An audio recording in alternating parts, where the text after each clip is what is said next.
प्रभु श्री राम बोले 12 से 4 10 मास बने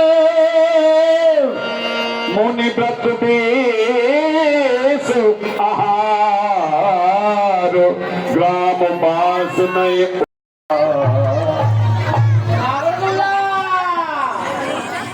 ये कौन आवरदुल्ला?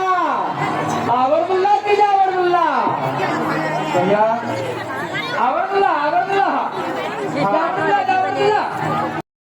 नीचे ओढ़े ये उठे लखन प्रभु सोवत जानी कहे सच में सोवन मृगबानी। अच्छा अब सेट करना चाहते हैं, निद्रा आ रही है। वो चलते चलते शाम हो गई। उन दोनों ने एक सुंदर वृक्ष देखा तो उन दोनों ने सोचा कि अब तो शाम भी हो चुकी है, रात्रि का टाइम है, इसी वृक्ष के नीचे आराम करना चाहिए। तो राजा और भिखारी एक ही वृक्ष के नीचे दोनों आराम करने लगे।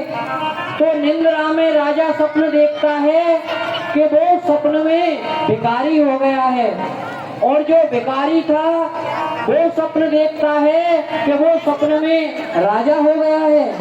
परंतु जब राजा की निंद्रा खुलती है तो राजा को नहीं कोई हानि होती है और न भिखारी को कोई लाभ होता। सपने होए भून साजक शोभन आराम देखे सपना अनेक प्रकार संसार जो है मोह की निशा में सोया कचुलकन कहीं नदो कटुमानी ओनो कचुलकन कहीं कटुमानी। बेटा लक्ष्मण, ये सत्यव्रत हमें रखने वाले राम यदि अयोध्या नहीं जा रहे तो पुत्र महाराज ने ये भी कहा था कि मेरा राम नहीं आए तो मेरी लक्ष्मण को लगा के लाने। बेटा तुम ही चलो। तू को निगाह तो बनाए के रात सात सुमंत लौट कर जाओ, चाहे सब माता अब घात करे, अब देश पिता हमरे मर जाओ। कौशल नगर पर बच्चे गिरे, आग लगे तो सभी जल जाओ। लौटन हित कहो हमसो, चाहे हमरो शीश जुदा है जाओ। के देना के कई माता से अब घी के चिराग जलाए हो, जो कांटे थे वो निकल गए, अब भक्त से राज्य चलाए हो। इतना भी कहना साथ साथ उनके फर्जंद में बड़ी कृपा उन्होंने की, उनके एहसान बंदे चले जाओ आप यहाँ से। प्रभु श्री राम जी ने प्रभु बन दे बड़ अनुचित जानी। लखनलाल जी की जो कटु वचन बोले, क्रोध भरी वाणी बोले, उसके लिए प्रभु श्री राम जी ने क्षमा याचना मांगी, विनती की। मैं विनती करता हूँ, जो लक्ष्मण ने कहा है उसके पिताश्री से जाकर के मत कहिएगा, आपसे हाथ जोड़ता हूँ, आपकी शपथ है। ठीक है बेटा, जब तुम मन में चल आए सुरसर तीर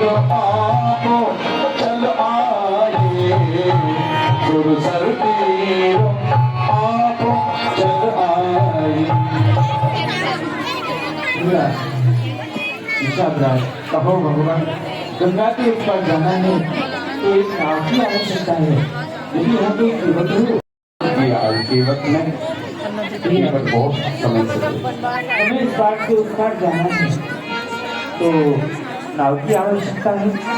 अरे हमें जाना है गंगा पार हो पार, कि बतलाना भूखी मारी।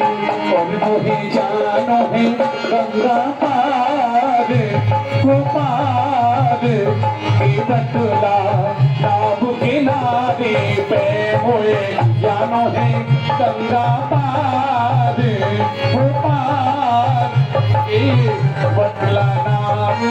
क्यों? उसका कारण है क्योंकि मैं आपके मर्म को भली प्रकार से जानता हूँ। हुआ तो सिला नार सुहाई मान राम जय राम जय जय राम।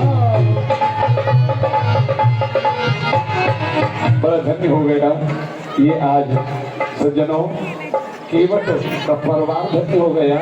परिवार ही नहीं, इसके पितृ देवता भी जो धन्य हो गए। कोई कुल में ऐसा कोई दीपक हो जाए कोई भक्त हो जाए तो 21 पीढ़ियों का उद्धार हो जाता है। 7 अपने पक्ष की, 7 ससुराल के पक्ष की और 7 ननिहाल के पक्ष की।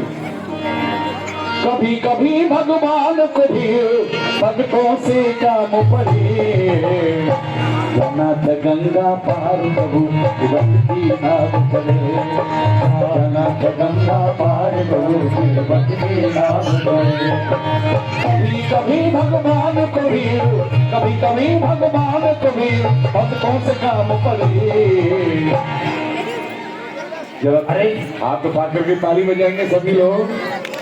जन्नत गंगा पार प्रभु के भक्त की नाम चले, जन्नत गंगा पार प्रभु के भक्त की नाम चले। अमल छोड़ तब मन को आई, अमल छोड़ तब मन को आई, राम लखन गंगा तट आए, लखन गंगा तट आए। केवट मन ही मन हर्षाए, केवट मन ही मन हर्षाए। हाथ जोड़ कर प्रभु के आगे केवट मगन करे, जन्नत गंगा पार प्रभु के भक्त की नाम चले, जन्नत गंगा पार प्रभु के भक्त की नाम। फिर पुणे गया मस्तक की ओर, तो वहाँ पर क्या देखा, जो लखनलाल जी है ना, सीता अवतार, यह अपने थनों को फैला करके आपके सिर की ओर में विराजमान थे। जैसे ही मैं गया, इन्होंने एक फुसकार मारी, केवल भाग यहाँ से, मस्तक पर तो हमारा अधिकार है। लेकिन भगवान आज कृपा है, देख रहे हो आपके चरणों पर भी आज इस केवट का अधिकार है और आपके हाथों पर भी इस केवट का ही अधिकार है। इसलिए भगवान आज दोनों ओर से मेरी ही जीत है। अच्छा परिश्रम हो रहा होगा आपको, है